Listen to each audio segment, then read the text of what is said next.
Hey, welcome to the 2013 holiday meatballs sausage gravy.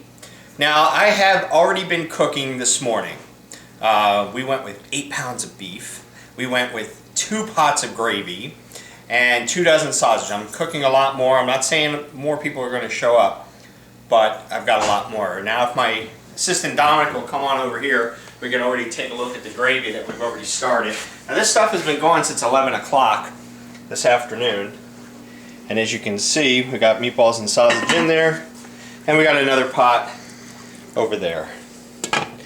But since we always do this every year, this is the second batch. Now, Uncle Kirk did a great job this year. He got 8 pounds of beef and pork mixed. The butcher put it in one big 8-pound sack. So I can't make a big meatball, so what I've done is I've made it in 2 batches. Now, I've already made the second batch. The first batch, here's the second. So we've got 4 pounds of ground beef and pork, 2 pounds of each. All right. Then we're going to add 1 cup of cheese, 2 cups of breadcrumbs, but I need 4 cups. I'm going to just add 2 now, and then I'll add 2 later, and then 8 eggs. We've got also, you see, we got the Italian parsley. And we got fresh basil, and we got garlic. I did a little prepping this year, unlike other years where I've done just everything right then and there. This year I went ahead and pre-prepped because I'm in no rush. This was the first year that I was in no rush to do any cooking. I just wanted everything to be nice and easy and nice and slow this year. So, so far so good. When we get the first batch going, you know, obviously we'll test it. I'm only going to cook a dozen, and we'll get our official tester who came early this year. How you doing?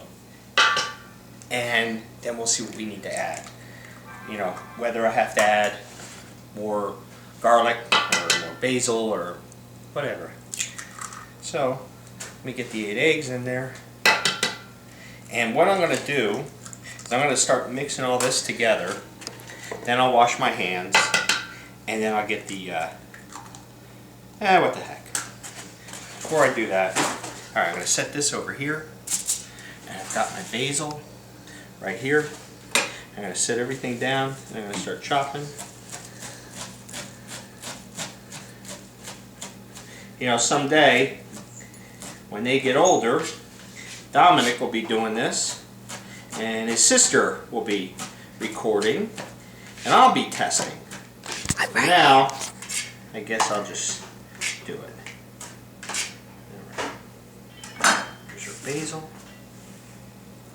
You know, it's important that the ingredients be fresh. This year's basil came from Peru, and it was organic. It was hydroponics grown. The Italian parsley is organic. I went a little different this year. You know, I don't think it makes a difference. But that basil, the unbelievable smell. It was just unbelievable this year, so I went with that. Now, I'm doing my best because I don't use a food processor. I like to do everything by hand. My grandmother used to cut everything up with the scissors. But me, I prefer using a knife. And I take out the stems, because no one wants a stem in their meatball. I don't. So I'm trying to do my best in making sure everything is nice and cut up. You know, unlike Food Network, I don't have a sous chef, so we do everything ourselves. Okay, we got our parsley. And everybody's going to be going, where's Kristen? Why isn't she sure your sous chef? Daddy don't cook, no one eats. Okay. And some garlic.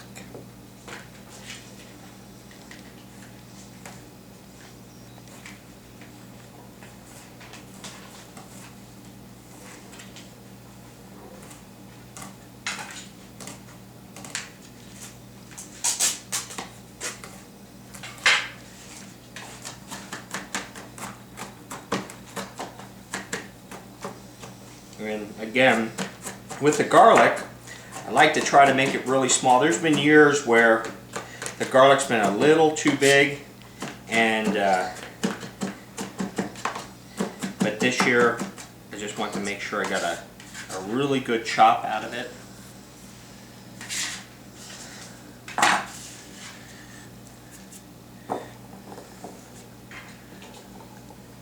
And what I like, and also this year too, using these little mats to cut instead of the cutting board. It's a little easier on cleanup. So a few things different this year. A few things make it a little easier. You know, we're expecting maybe more people this year than we've had in some time, so I want to be prepared.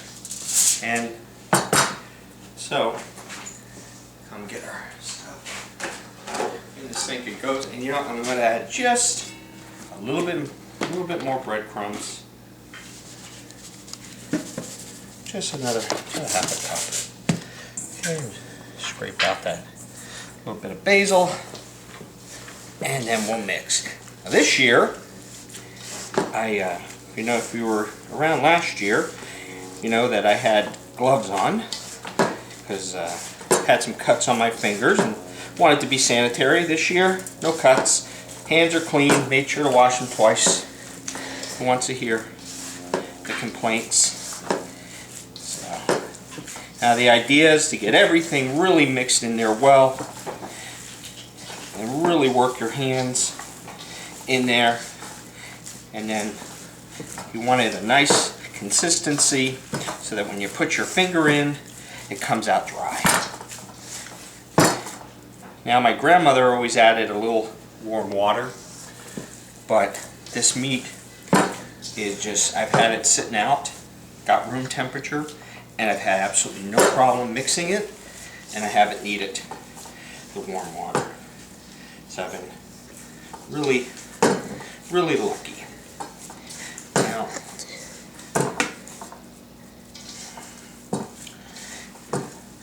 just by looking, I think I'm going to add just a touch more breadcrumbs.